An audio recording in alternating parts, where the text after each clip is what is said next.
ఇప్పుడు 40 రోజులు ఉపవాస దినాలు లెంట్ డేస్ నడుస్తున్నాయి. ముఖ్యంగా అవి బైబిల్లో రాయబడిన 40 రోజులు వీళ్ళు పాటిస్తున్నారా అంటే అదేమీ లేదు.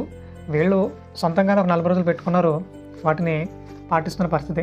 సో ఎవరో ఆలోచించిన ఈ విధానాన్ని ఇప్పటికే చాలామంది కంటిన్యూ చేస్తున్నారు. చాలా నిష్టగా వాటిని ముందు తీసుకెళ్తున్నారు. లోకంలో కూడా ఏవో సీజన్స్ ఉంటాయి.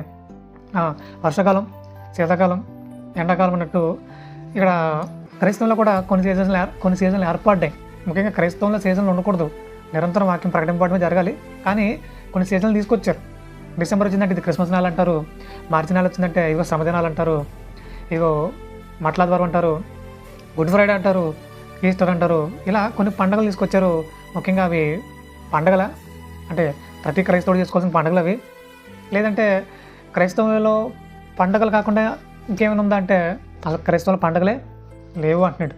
పండుగలు లేకపోవడం ఏంటండి, అలా మాట్లాడతారేంటి? ఇప్పుడు మిగతా అన్ని జనులు ఉన్నట్టుగా మనకు పండుగ లేకపోతే అలాగా అన్నట్టుగా చాలామంది మాట్లాడుతున్నారు. ముఖ్యంగా ఒక విషయం చెప్పాలంటే ఇప్పుడు క్రైస్తవులకు కావాల్సిన పండుగల పని అంటే పండుగలు చేసేవారు వద్దు, దేవునికి పని చేసేవారు కావాలి. పండుగలు చేసేవాళ్ళు దేవునికి వద్దు, పని చేసేవాళ్ళే కావాలి. మరి ఎంతమంది పని కోసం సిద్ధంగా ఉన్నారు? నా ప్రభు పని నేను అనేకుల హృదయాలు సత్య నింపాలనే ఆలోచన ఎంతమంది ఉన్నారు? సో ఇది ఒకసారి పరీక్షించుకునే ప్రయత్నం చేయాలి.